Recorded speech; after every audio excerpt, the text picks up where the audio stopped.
Sunt domnișoara, am 15 ani și ieri am fost sechestrată de către un domn. Cum te cheamă?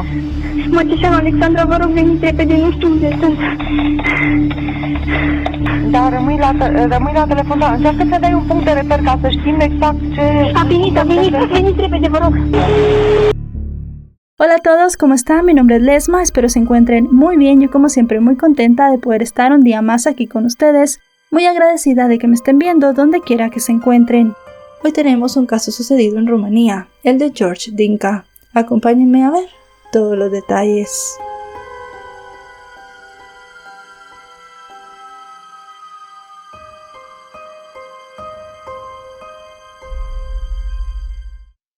George Dinka nació el 27 de mayo de 1953 en Caracal, Rumanía.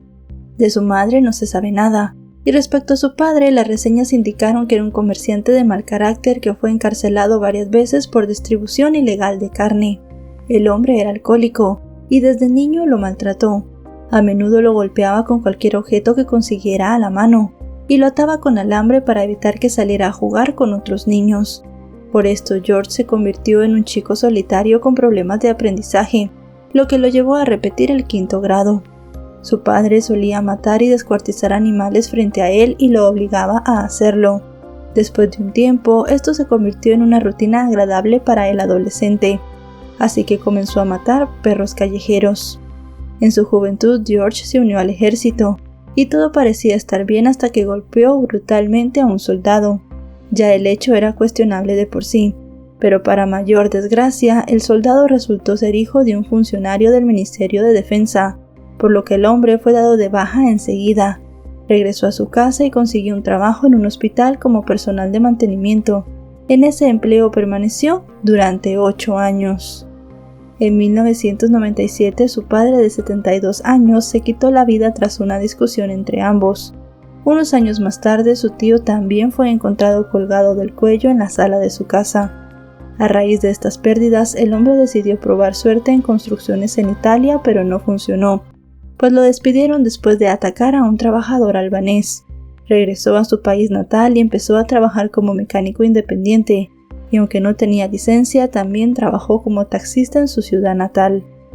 Luego de jubilarse para el año 2018, se dedicó a comprar y vender chatarra para obtener ingresos extra. Era considerado un hombre agresivo, hosco, conflictivo e intimidante. Sin embargo, en algún momento de su vida tuvo pareja y se casó. Aunque el nombre de su esposa no trascendió, se supo que la pareja tuvo 4 hijos, 3 niños y una niña. Pero un buen día la esposa del hombre se cansó de sus maltratos y decidió emigrar a Italia para poner distancia con él. Los 3 hijos prefirieron la compañía de su madre y se fueron tras sus pasos, mientras que la hija se instaló en Timisoara, sin querer saber nada de su padre, a quien consideraba un enfermo mental, pues el hombre había estado recluido varias veces en un hospital psiquiátrico, pero de allí salió siempre con el mismo temperamento difícil de soportar. Algunos de sus vecinos de Caracal pensaban que era un hombre solo que se ganaba la vida comprando y vendiendo cosas en las ferias, mientras que otros lo encontraban un poco extraño y peligroso, y no estaban tan equivocados. Tan particular era él como personaje que tenía un código secreto para las personas cercanas que lo visitaban. Debían tocar 3 veces seguidas las puertas de metal, así él sabría que era alguien conocido y le permitiría entrar. El hombre escondía grandes secretos, y a eso se debía su conducta, aunque para ese momento nadie lo sabía. La gris existencia de George saltó a las primeras páginas, llamó la atención del público y escandalizó a todo el país a finales de julio de 2019, tras descubrirse que su casa era una especie de prisión, donde sometió a varias mujeres a tratos indignos y posteriormente también las asesinó. 2 de sus víctimas fueron Alexandra Masesanu, de 15 años, y Luisa Melencu, de 18. Ambos jóvenes fueron raptadas por él mientras hacían autostop. Luisa nació el 2 de diciembre del año 2000 en la aldea de Radomir, en el condado de Dog. Hasta los 12 años vivió en Italia con su madre, Mónica Melencu, quien se dedicaba a la siembra de verduras y hortalizas. Luisa cursó hasta el 9º grado de secundaria en Italia, y posteriormente, en busca de un futuro mejor para ella y sus hermanos, su madre se fue a trabajar a Inglaterra y dejó al adolescente al cuidado de sus abuelos en Rumanía. A pesar de que sabía que perdería un año de estudio, la muchacha le dijo a su madre que haría cualquier sacrificio con tal de no vivir sola en Inglaterra. No le importaba graduarse más tarde de lo previsto, pero prefería terminar la secundaria en su lugar de origen. Mónica pasaba 7 meses del año en Inglaterra y visitaba a su hija durante las vacaciones. La adolescente soñaba con ir a la universidad y ganar mucho dinero para ayudar a su madre y sus abuelos. Sin embargo, todos sus planes terminaron el 14 de abril de 2019, tras salir de su casa hacia Caracal. Ella iba a retirar del cajero automático un dinero enviado por su madre para comprar unos zapatos deportivos, pero algo pasó y no pudo obtener este dinero. Tras ese inconveniente, llamó a su abuelo Stelian para decirle que regresaría a casa y se fue hacia la parada a esperar el minibús. Como era domingo, el transporte colectivo casi no funcionaba, y la muchacha decidió pedir un aventón para volver a su residencia. Se paró en la entrada de Craiovei y le hizo señas al conductor de un auto para que la llevara. El hombre resultó ser George, quien la detuvo enseguida. Ella abrió la puerta trasera y él se ofreció a llevarla. La chica le contó que iba a sacar un dinero que le había mandado su madre, pero no estaba disponible. Al oír que necesitaba efectivo, el sujeto le ofreció 30 lei rumanos, alrededor de $7 por tener relaciones sexuales con él. Obviamente la chica se negó.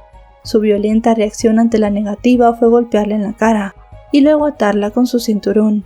Incluso le vendó los ojos para asegurarse que no supiera el camino a su casa. El sujeto aparcó su vehículo en su patio, donde lo esperaba Stefan Risipitianu, un vecino de 36 años adicto al alcohol que a veces lo ayudaba con las labores del hogar, a limpiar su jardín y darle de comer a los animales. El hombre le preguntó quién era la muchacha, y este le dijo que la había llevado para servicios sexuales. El vecino le dijo que él también quería estar con la chica, por lo que George estuvo de acuerdo y ambos mantuvieron relaciones no consentidas con la víctima. Mientras tanto, al ver que pasaban las horas y su nieta no llegaba, su abuelo se preocupó y la llamó, pero no pudo localizarla. Decidió informar a la policía sobre la desaparición de la joven, pero los oficiales no tomaron la denuncia porque era domingo, y también alegaron que ya era mayor de edad y podía haberse ido con algún enamorado. Los compañeros de estudio se enteraron de su desaparición y comenzaron la búsqueda a través de las redes sociales. También diseñaron anuncios que distribuyeron en muchos lugares concurridos en la ciudad sin obtener resultados. Al día siguiente, el abuelo de la joven recibió una llamada telefónica que lo puso muy alerta. Un hombre le dijo que Luisa estaba bien, pero que no quería hablar con él, y le dijo que se irían juntos a Suiza. El abuelo regresó a la estación policial ese día y muchos otros más para contar lo sucedido, pero en ninguna ocasión fue atendido. La madre de la adolescente voló desde Inglaterra para buscar a su hija, pero tampoco tuvo suerte con la policía.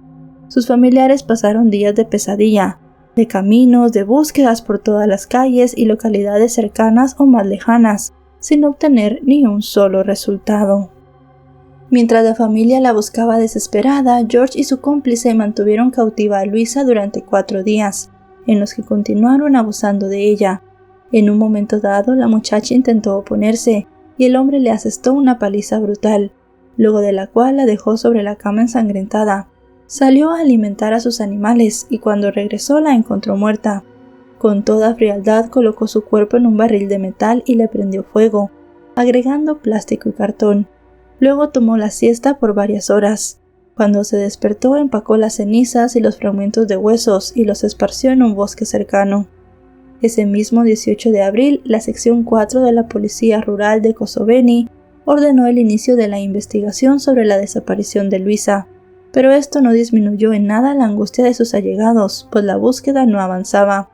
Además, las vejaciones en contra de sus familiares continuaron, e incluso llegaron al extremo de someter a su abuelo al detector de mentiras, porque lo consideraron sospechoso de ocultar información. En vista del poco resultado, los familiares de Luisa continuaron tocando puertas y unieron esfuerzos con el padre de una niña desaparecida 20 años antes en Caracal. Enviaron peticiones y cartas incluso al jefe de Estado, pero no obtuvieron respuestas. El 30 de mayo, la Fiscalía adscrita al juzgado de Craiova ordenó remitir el expediente a la Dirección de Investigación del Crimen Organizado, conocida como DICOT. que se mostró más diligente y anunció el 6 de junio la apertura de una averiguación por el delito de trata de personas, ya que para ellos existían indicios de que la chica había sido reclutada bajo coacción con fines de explotación sexual. No había nada claro todavía en torno a lo ocurrido con Luisa, cuando ocurrió un nuevo incidente. Fue reportada la desaparición de otra joven llamada Alexandra Macesanu de 15 años, oriunda de Dobrosloveni. Alexandra, nacida el 15 de septiembre de 2003, era estudiante de 10º grado de la Escuela Secundaria Teórica Caracal, una de las mejores de la ciudad. Amaba la naturaleza y no dudaba en tomarse fotos en diferentes paisajes cada vez que podía. La mañana del 24 de julio, la adolescente salió de su casa rumbo a Caracal para poder encontrarse con una amiga, pero desapareció sin dejar rastro. George atrajo a Alexandra tal y como lo había hecho con Luisa. Recogió a la adolescente mientras hacía autostop en la carretera. Le ofreció 50 lei rumanos, alrededor de $11, para tener sexo con él, y como ella se negó, la llevó a la fuerza hasta su residencia, donde abusó de ella en reiteradas ocasiones. Luego la dejó atada en su cama. La desaparición fue denunciada por sus padres esa misma noche, quienes publicaron un mensaje en las redes sociales informando que se le había perdido el rastro a Alexandra desde las 10 de la mañana de ese día. Se dijo que vestía camisa azul, jeans y zapatos deportivos cuando fue vista por última vez. A la mañana siguiente, al ver que no había señales de la menor, sus padres Alexandro y Tudorita formularon la denuncia ante los cuerpos policiales, donde recibieron el mismo trato indiferente que los familiares de Luisa. También les advirtieron que debían esperar, ya que la adolescente podía haberse ido con algún muchacho. Mientras la policía perdió un valioso tiempo y hacía gala de su actitud negligente, George tomaba café y mantenía a Alexandra cautiva en su propiedad. La chica le dijo que tenía un gran dolor de cabeza y que necesitaba un calmante. El mecánico la ató con alambre y le colocó una cadena para asegurarse que no escapara, mientras él iba a la farmacia a comprarle algunas pastillas para el dolor. El hombre se llevó el teléfono de la adolescente y también compró una tarjeta prepago para hacerle una llamada a la madre de Alexandra, a quien le dijo que era su novio y que ella estaba bien. Luego tiró el teléfono de la chica en un terreno cercano. Mientras el hombre estaba fuera de la casa, aproximadamente a las 11 de la mañana del 25 de julio, Alexandra logró liberarse y tomó el celular de su captor. Llamó al servicio de emergencias y le dijo al operador que un conductor se la había llevado en contra de su voluntad, que había abusado sexualmente de ella y que la mantenía encerrada en una casa grande, vieja, casi abandonada, cerca de una estación de servicio, donde había mucha hierba en el patio y también arbustos, y además el hombre tenía 2 perros lobos. Durante 7 minutos la muchacha hizo un total de 3 llamadas. En la última advirtió que la persona que la mantenía encerrada había llegado.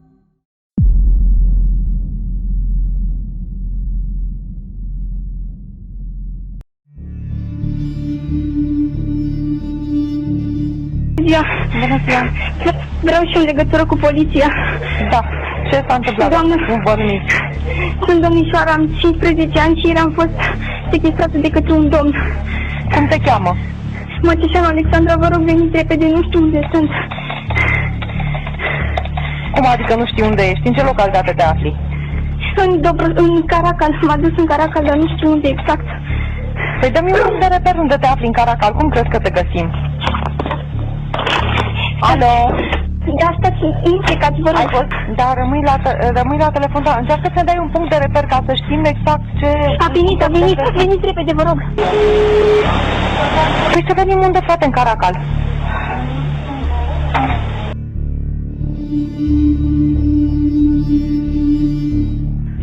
Doi, ce urgență aveți? Soția sunt. Unde ești în Caracal? Nu, am trecut, când am văzut prima dată, m-a legat la ochi și eram pe lângă dig. Pe domnul îl cheamă Popescu Lucian Gabriel. Și dar de unde îl cunosc tu pe el? Ia spune. Deci, să vă spun, ieri am ieșit la ocazie ca să mă duc până în oraș.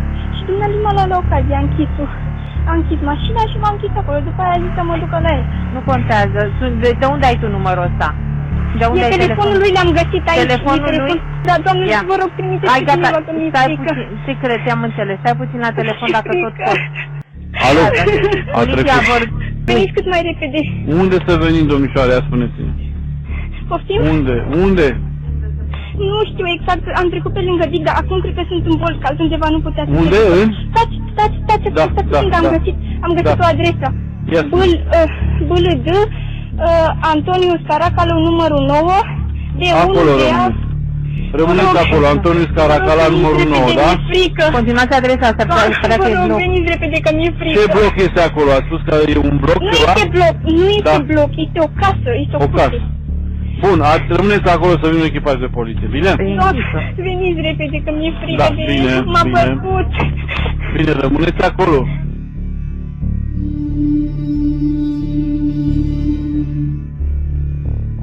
Ce urgență aveți? Doamna, ați trimis pe cineva, că cred că se întoarce și mi-e frică că mă bate. Alo. Mai repede. Da. Spuneți, doamne. Domnul, Da. vă rog, ați trimis pe cineva aici? Am trimis, rămâneți acolo, că în 2 minute n-are cum să zboare, măi, domnișoare. Stați acolo, da? Ori veni Credeți-mă că echipaj. mi-e frică. Păi de cine vă este frică? De el m-a bătut. De el, cine este persoana? Îl cheamă Lucian, Popescu Lucian Gabriel. Popescu Lucian. Și unde stă ăsta acolo? Am zis că Bold, Antoniu Scaracalo, numărul 9. Acolo la numărul 9 stă Popescu ăsta Lucian? Nu știu, am găsit doar o carte de vizită și mă gândeam că poate e a lui. Păi cartea de vizită e a lui? Nu știu. Nu știu nici asta. Bine, așteptați acum. Dar așteptați acolo, va veni cu echipajul în 2-3 minute, așteptați. Vă rog, Da? stați cu mine la telefon, că nu mi-este frică. Nu pot să stau în telefon, domnișoară, că avem și alte apeluri. Rămâneți acolo, vine echipajul de poliție, negreșit va veni, da? 2-3 minute, ce naiba, da? Bine. Stați liniștită, calmați-vă un pic, da? Mi-e frică. Încercați să vă calmați, păi... Da, calmați-vă și va veni echipajul, e pe drum. Bine. Da, lăsați telefonul liber, că dacă stăm în telefon de discuție, echipajul nu poate să vorbească cu dumneavoastră, Bine, m-ați înțeles, bine, da? bine, da. Bine. Bună ziua. El operador intentó llamarla varias veces sin éxito, por lo que reportó el caso al jefe de la policía rumana, Ioan Buda. Cuando George entró a la casa, encontró a Alexandra caminando libre y con su teléfono móvil en la mano. La golpeó varias veces y al caer al suelo, la joven se golpeó la cabeza contra el piso de cemento y murió. El hombre la envolvió en una manta y la metió al barril, donde puso un poco de madera y una botella de vaselina con 2 litros. Agregó un cartón grueso bituminoso encima de ella. También arrojó al recipiente el teléfono móvil para deshacerse de las pruebas y se fue a dormir. 12 horas después de que la adolescente llamara a emergencias, la policía llamó a su padre para que fuera a la estación policial a reconocer si la voz en la llamada era la de su hija. Cuando el hombre lo confirmó, los detectives comenzaron a investigar más a fondo. Los servicios especiales de comunicación, STS, no pudieron precisar la ubicación de la llamada y le dieron a la policía un área muy amplia para recorrer, así como 3 posibles ubicaciones, pero ninguno de los lugares indicados era correcto. La policía usó las imágenes de las cámaras de seguridad para identificar un vehículo sospechoso involucrado en un caso similar, y lograron identificar a George como dueño del vehículo, por lo cual rodearon su casa. A pesar de no estar obligados por ley, los agentes solicitaron una orden judicial para registrar la propiedad. Debido a todo el proceso burocrático, la orden llegó a las 6 de la mañana del 26 de julio, 19 horas después de que la víctima pidiera ayuda. Fue entonces que los oficiales ingresaron a la vivienda del sospechoso, quien se despertó al oír los ladridos de sus perros y los golpes de los policías en la puerta. Los agentes encontraron una escena dantesca. En la nevera hallaron carne envasada en varias bolsas que podía ser de origen humano, y en el patio de la vivienda había huesos calcinados en un incinerador improvisado. Las evidencias fueron enviadas a medicina legal para que se practicaran los análisis forenses correspondientes, a fin de confirmar si se trataba de restos humanos. George, de 65 años, fue detenido. Al ser interrogado, negó conocer a Alexandra y dijo que hizo fuego en el patio para espantar a los mosquitos. Nadie creía en sus palabras, por lo cual la exhaustiva búsqueda de evidencias en su casa continuaba. Después de examinar cuidadosamente el contenido del barril, los investigadores pudieron obtener 6 dientes. Eso fue suficiente para extraer ADN. Los posteriores resultados del laboratorio dieron positivo, y se confirmó que los restos eran los de Alexandra. El caso, que fue reseñado por los principales medios del país, provocó un gran revuelo, y cientos de personas salieron a protestar frente a la casa del sospechoso. En medio de toda la relevancia que adquirió el caso de Alexandra, en el cual las investigaciones se empezaron a realizar con esmero, dada la presión de la opinión pública, apareció información relacionada con el caso de Luisa, quien había desaparecido en condiciones similares. La madre de Luisa señaló ante los medios que durante casi 4 meses su familia fue humillada por las autoridades, y que solo cuando se supo del caso de Alexandra fue que los cuerpos policiales recordaron a su hija desaparecida en abril. Advirtió que estaba consciente que su hija podía estar muerta, pero quería la confirmación aunque fuera con sus cenizas.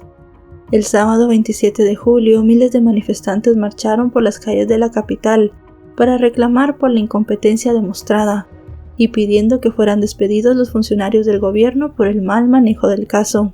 Los presentes encendieron velas y llevaron flores frente al Ministerio de Justicia en memoria de las 2 jóvenes.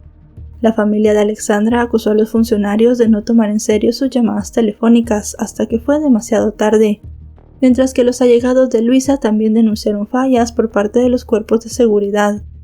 Como respuesta a las protestas, el ministro de Interior, Nicolae Mirea, destituyó al jefe de la policía rumana, Ioan Buda, debido a la falta de respuesta oportuna del organismo en el caso de la desaparición de Alexandra. Asimismo, anunció que los 8 policías desplegados en la casa del hombre estaban bajo investigación, y la fiscalía había detenido a quien había atendido la llamada de emergencia. El 28 de julio, los detectives continuaron con las labores de búsqueda dentro de la casa del hombre, donde hallaron más evidencias. En el auto del sospechoso se descubrió un arete, que según la madre era de Alexandra. La indignación colectiva generó tanto impacto que el director del Servicio Especial de Telecomunicaciones, Sorinel Basilka, renunció horas antes de acudir a las audiencias en la Comisión de Defensa, donde había sido citado por no manejar adecuadamente el caso. Paralelamente, George fue llevado bajo custodia policial hasta su residencia para poder realizar una reconstrucción de todos los hechos. Tanto el abuelo como la madre de Luisa viajaron hasta Caracal para asistir a la reconstrucción. Los vecinos de Alexandra también se presentaron en la propiedad, donde le gritaban al hombre varios insultos. Los agentes de policía tuvieron que establecer un perímetro de seguridad para evitar que la gente se acercara al hombre. Detuvieron a 2 mujeres de 60 años antes de que golpearan al acusado, lo que generó disgusto entre los presentes, quienes acusaban a los policías de ser cómplices del hombre. En medio del procedimiento de reconstrucción de los hechos, el hombre admitió haber matado no solo a Alexandra, sino también a Luisa. Dijo que quemó los cuerpos de ambas víctimas e indicó a los oficiales los lugares donde arrojó los restos y las pertenencias de Luisa. Con esto se recolectaron fragmentos de huesos del lugar indicado por el hombre. Simultáneamente continuaba la revisión exhaustiva de la casa y también enviaron equipos de buzos a verificar un lago cerca de Caracal. Con base en las evidencias que lo implicaban, más su admisión de los hechos, George fue imputado por cargos de trata de personas y asesinato en primer grado. Las autoridades, ansiosas por mejorar su imagen, dieron mucha información por esos días. Detallaron que el hombre era considerado un asesino en serie, pues ambas jóvenes habían desaparecido en condiciones similares y eran físicamente parecidas. También se dijo que el acusado sufría de un trastorno de personalidad antisocial, que se caracterizaba por las sólidas tendencias de búsqueda de placer y gratificación ejerciendo poder sobre los demás. También era evidente su falta de empatía, la incapacidad de respetar sentimientos y las necesidades de las personas, y la ausencia absoluta de remordimiento después de causar sufrimiento, herir u ofender a otra persona. Para ese entonces, la fiscal adjunta de la DICOT, Georgina Hosu, advirtió que no excluían la posibilidad de que el hombre tuviera cómplices, mientras que la primera ministra, Viorica Dancila, anunció que estaba considerando la posibilidad de convocar a un referéndum para consultar a los rumanos la ampliación drástica de las penas por asesinato y delitos sexuales que involucraban a menores. En vista de que la opinión pública no cesaba de manifestar su descontento, los distintos poderes del Estado se esforzaron en mostrar que sí cumplían con su trabajo. Así, la Comisión de Defensa de la Cámara de Diputados convocó a una audiencia al ministro del Exterior, al exdirector de los Servicios Especiales de Comunicaciones, al inspector general interino de la policía rumana, Florian Dragnea, y al exjefe de policía, Ioan, quien había, como ya sabemos, sido destituido. esto para que todos rindieran explicaciones sobre el mal manejo del caso. El exdirector del cuerpo policial reiteró los inconvenientes que ya relatamos, como los problemas para rastrear la llamada de Alexandra, la búsqueda en 3 edificios erróneos y el tiempo perdido a la espera de la orden de allanamiento. Pero los responsables hicieron ver que no era solo negligencia, sino también carencias. En tal sentido, el ex representante del servicio de telecomunicaciones aseguró que sin una aplicación especial, las niñas desaparecidas en Caracal no podían ser localizadas con precisión. Por esa misma época también se decidió revisar la estructura de la DICOT, que atendió el caso, para determinar cómo se instrumentó el expediente y por qué no se realizaron las diligencias en la investigación. Durante los siguientes meses, mientras se realizaba la etapa de investigación preliminar con miras al juicio, el caso generó muchas interrogantes, y surgieron detalles que pusieron en duda que George hubiera asesinado solo a ambas chicas. Incluso los representantes legales de ambas familias llegaron a pensar que el sujeto estaba mintiendo y quería encubrir a una red de trata de personas en Rumanía. También se dijo que los fiscales que trabajaron en la desaparición de Alexandra intencionalmente habían retrasado el allanamiento de la propiedad. Los abogados defendían la idea de que George no era un lobo solitario, sino que había tenido cómplices. Ese argumento generó que se involucraran en la investigación no solamente policías y criminalistas rumanos, sino también especialistas del FBI, Eurojust y de la Dirección General Antimafia de Italia con fin de resolver el caso. Todas las actuaciones estaban en la mira de las autoridades. Según denunciaron, el fiscal que trabajó en el caso de Luisa obtuvo imágenes del auto de George, que lo vinculaban específicamente con su desaparición. Sin embargo, nunca lo interrogó ni registró el automóvil o la propiedad. Además, cuando desapareció Alexandra, el fiscal no compartió esas imágenes con sus compañeros del Ministerio Público, hasta la mañana del 27 de julio, cuando solo les mostró una imagen fija donde la matrícula del auto del sospechoso no era visible. Asimismo, se puso en duda la afirmación de que George había incinerado a Alexandra. No parecía lógico que, sabiendo que la joven había llamado a la policía, no intentara deshacerse de inmediato del cuerpo, en lugar de elegir lentamente incinerar el cadáver durante 8 horas.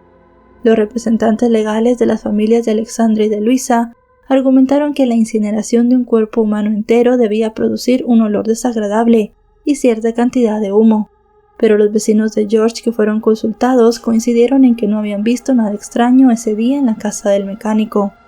Las autoridades también fueron criticadas por rechazar muchas veces las solicitudes que los abogados de las víctimas consideraban relevantes para el caso, entre ellas la petición de la representante legal de los allegados de Luisa, quien pidió a los peritos que realizaran un experimento judicial mediante la quema de un cadáver animal compatible con la constitución de las víctimas.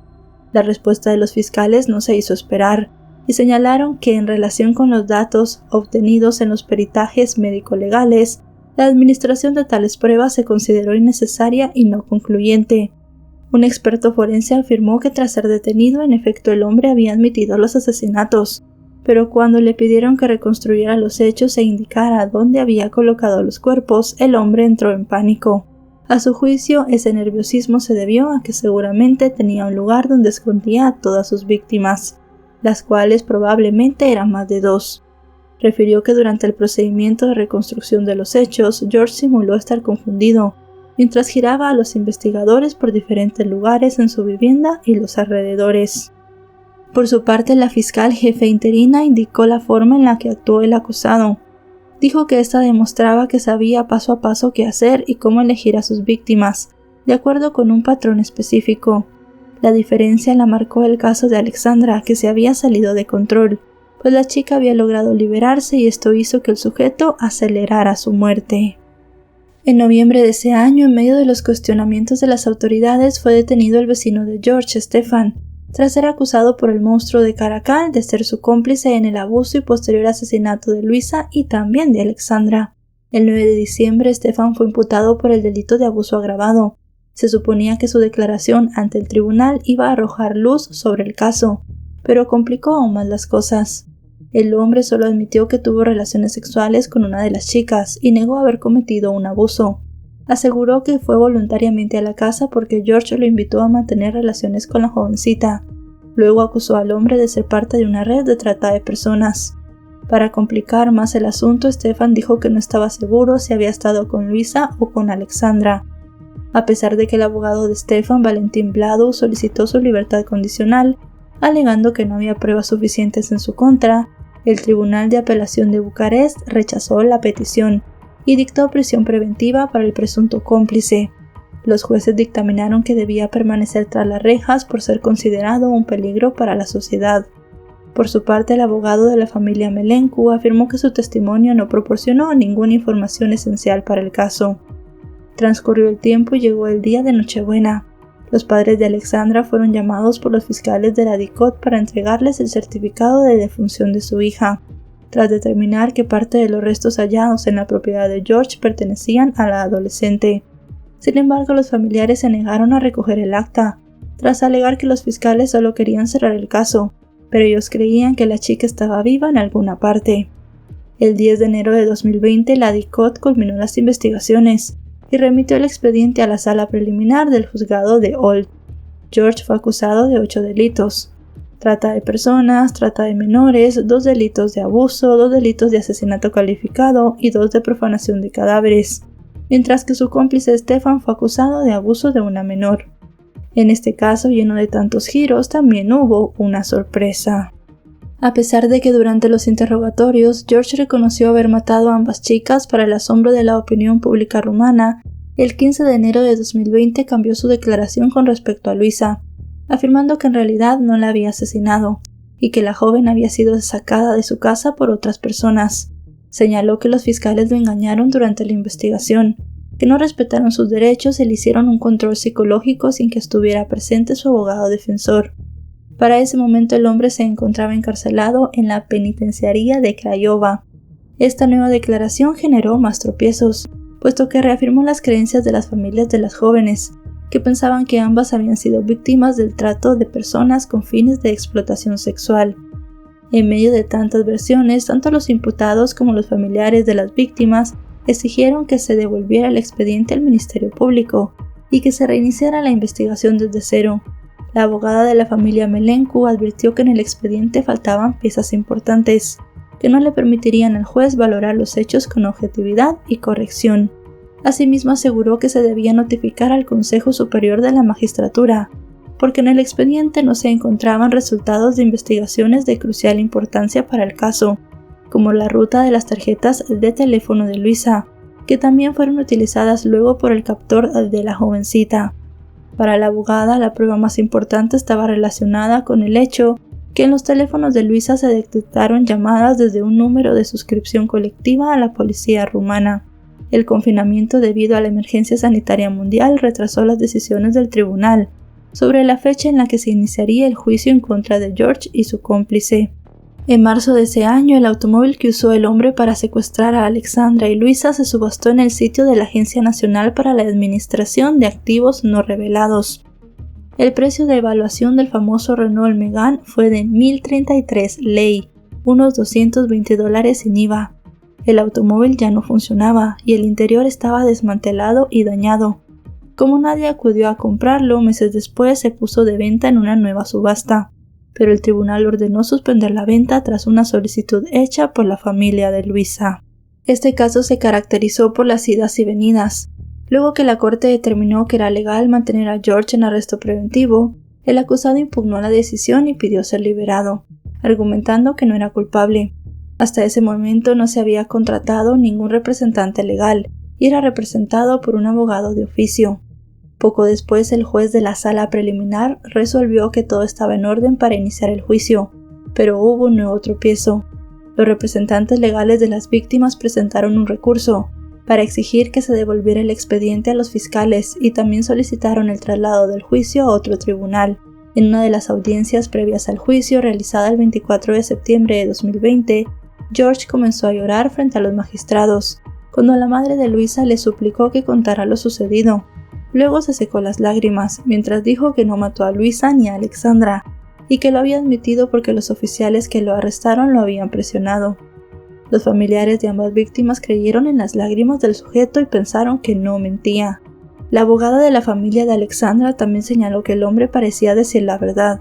Por su parte, la representante legal de la familia de Luisa insistió en que se reanudaran las investigaciones, pues reveló que habían desaparecido documentos del archivo que probaban que la hija de George mintió cuando dijo que en los últimos años no había tenido contacto con su padre. Tras los nuevos señalamientos, los jueces del Tribunal de Apelación debían dictaminar si había pruebas suficientes para que el imputado fuera a juicio por el asesinato de las dos jóvenes, o si el expediente debía regresar a la mesa de los fiscales. Al final, el 19 de octubre, el tribunal determinó que había suficientes elementos para iniciar un proceso penal y anunció que el juicio se haría en secreto. Los únicos que podían asistir eran los familiares de las víctimas y sus abogados, alegando que debido a la emergencia sanitaria mundial debían extremar las medidas para proteger a las personas que participaran en el proceso. La decisión del tribunal causó gran revuelo y fue duramente criticada por algunos medios de comunicación a los cuales se les impidió el acceso. 2 días después comenzó el juicio en contra de George y su cómplice a puerta cerrada. Todos esperaban que los acusados fueran escuchados desde la penitenciaría a través de videoconferencia, pero para sorpresa de todos los llevaron a la sala del tribunal y los pusieron en el área de los prisioneros. Por las medidas por la emergencia sanitaria mundial, ambos portaban tapabocas hechos de tela, y cuando llegaron a la sala también recibieron visores para proteger sus rostros por completo. Lo primero que hizo George fue solicitar un aplazamiento, a fin de preparar su defensa, porque tenía un abogado de oficio que no había hecho mucho tiempo para estudiar el expediente. Todos en la sala coincidieron en que se debía respetar su derecho de defensa. Posteriormente, el fiscal de la DICOT solicitó la declaración de la sesión no pública para todo el curso del juicio, invocando la moralidad y la necesidad de proteger la vida íntima y los intereses de las víctimas. En ese sentido, recordó que el acusado estaba siendo procesado por trata y abuso de menores. Los únicos que se opusieron a un juicio a puertas cerradas fueron los abogados de George y de la familia Melencu, pero el tribunal aprobó la solicitud de la DICOT y todo el juicio se declaró no público. El abogado de la familia de Alexandra presentó ante el tribunal una solicitud para separar su caso del de Luisa, pero esta fue rechazada. La corte también rechazó la petición de la abogada de la familia Melencu de trasladar el juicio a otro tribunal. El 1 de diciembre, el padre de Luisa murió sin saber lo que realmente pasó con su hija. La hermana de la joven confirmó la noticia en una publicación en Facebook, que acompañó con una foto en la que aparecía con su padre. No fueron reveladas las causas de su muerte. En enero de 2021, George solicitó al tribunal realizar un experimento judicial para demostrar que no había asesinado a Alexandra, y pidió la realización de 3 contraperitajes: genético, antropológico y científico, estos relacionados con la extracción de ADN. Lo que pretendía con eso era poner en duda la forma en la cual el médico forense había establecido que la víctima fue asesinada, si nunca tuvo un cuerpo para examinar y llegar a esa conclusión. La jueza rechazó la petición, alegando que no era relevante para el caso. Durante ese año, el proceso judicial en contra de George estuvo estancado por diferentes causas, entre ellas la designación de nuevos abogados del acusado y las constantes solicitudes de los representantes de las familias de las víctimas para invalidar el proceso. Luego de 3 años de la muerte de ambas jóvenes, el 31 de mayo de 2022, cuando el juicio estaba en su etapa final, el abogado de la familia de Alexandra solicitó que el tribunal cambiara la calificación legal de los hechos de los que se acusaba a George, y pidió que no fuera juzgado por el asesinato de la muchacha. Según su criterio, no se probó bajo ninguna circunstancia, especialmente a partir de la experiencia científica, que todos los materiales utilizados por el acusado pudieron incinerar el cuerpo. Añadió que la evidencia forense no especificó la edad de los huesos encontrados dentro del barril, ni sabían exactamente de dónde venían. Además, argumentó que era necesario que el tribunal aprobara la solicitud de no juzgarlo por asesinato, pues así los padres de la víctima podían solicitar la anulación del certificado de defunción, lo que les permitiría reabrir el expediente y reanudar la búsqueda de la joven. Los padres de Luisa no estuvieron de acuerdo con la petición, ya que opinaban que el cambio del estatus legal beneficiaría a George. El 16 de junio llegó el momento de los alegatos finales de cada una de las partes. El Ministerio Público, los defensores y los acusados hablaron por última vez en la sala. El fiscal de la audiencia pidió al tribunal que George fuera condenado a 30 años de prisión, el máximo que podía recibir tomando en cuenta que tenía 69 años. Para el otro imputado, Stefan, se solicitó una pena de 12 años de cárcel. Cuando le llegó el turno de dirigirse al tribunal, George imploró a la corte que lo condenaran por cualquier delito excepto por asesinato, pero reiteró que no había evidencias de que él había matado a las dos chicas. Su cómplice también pidió ser absuelto. En los últimos alegatos, los abogados tuvieron posiciones contradictorias. Mientras el representante de oficio de George pidió la pena máxima para su cliente, alegando que las pruebas lo condenaban, el jurista de la familia de Alexandra exigió la absolución del imputado por los dos delitos de homicidio, afirmando que no le convencían las evidencias planteadas en la investigación. La abogada de los familiares de Luisa solicitó que fuera condenado a pena máxima por cada cargo contenido en la acusación. Finalmente, el 23 de septiembre, George Dinka, de 69 años, fue condenado en primera instancia a la pena máxima prevista de 30 años de cárcel. Su sentencia fue de 25 años por homicidio calificado, 15 años por abuso de menores y 3 de profanación de cadáveres por ambas chicas, además de 10 años de prisión por trata de personas en el caso de Luisa y 12 por Alexandra. En total eran 108 años de prisión, pero como ya dijimos, según la ley, él tenía que cumplir 30 años, porque era la pena máxima establecida para personas mayores de 65. Además, debía pagar por daños y perjuicios a los familiares de las víctimas una cantidad de 700.000 euros, alrededor de $770.000, además de gastos legales por un monto de $168.000 más o menos. Su cómplice fue hallado culpable y condenado a 7 años de prisión. En marzo de 2023, George volvió a ocupar los titulares de la prensa rumana, al anunciar que estaba arrepentido y que había encontrado a Dios en la penitenciaría de máxima seguridad donde pagaba su condena. Vestido de blanco y acompañado con 2 acordes de guitarra, el hombre fue bautizado por 2 pastores en una iglesia evangélica. Junto a él también recibieron el sacramento otros 7 detenidos, que al igual que él habían descubierto su fe en Dios en la cárcel. Después de la ceremonia, el hombre habló sobre las parábolas de un libro religioso y las horas en prisión que lo habían llevado finalmente por el camino correcto. El hombre condenado por matar a Alexandra y Luisa dijo que encontró la paz y el perdón en la iglesia y habló sobre sus crímenes como una parte de su vida que había dejado atrás. Y bueno, chicos y chicas, hasta aquí el video de hoy. Un caso que en su momento fue muy sonado, un caso muy controversial por todo lo que sucedió. Realmente los familiares de las víctimas en cierto punto no estuvieron de acuerdo. Los familiares de Alexandra hasta el final no estuvieron de acuerdo con el hecho de que las chicas hubiesen sido asesinadas. Ellos pensaban que había sido algo completamente distinto, pero al final lo que ellos pensaban no fue escuchado en los tribunales y este hombre fue inculpado de los 2 asesinatos de las jovencitas. Si bien él dice que dejó los crímenes atrás, los familiares de estas chicas nunca los van a poder dejar atrás, porque perdieron a 2 jóvenes para siempre, 2 adolescentes llenas de vida con un futuro y un camino por delante, a las cuales él decidió quitarles la vida de una manera terrible. Si este video les ha parecido informativo, recuerden dejarle un me gusta, recuerden suscribirse si no lo están. Actualizo 3 o 4 veces por semana y si están suscritos les llegará una notificación cada vez que yo suba un video. Si quieren ver más de mi contenido, también tengo otras redes sociales donde subo este mismo tipo de contenido, pero casos diferentes, con edición diferente, diferentes guiones. Todo es nuevo y exclusivo para cada plataforma, así que me pueden seguir. Tengo Facebook, Twitter e Instagram, aparezco como LesmaVR. Ahora sí, nos vemos hasta otro caso. Adiós.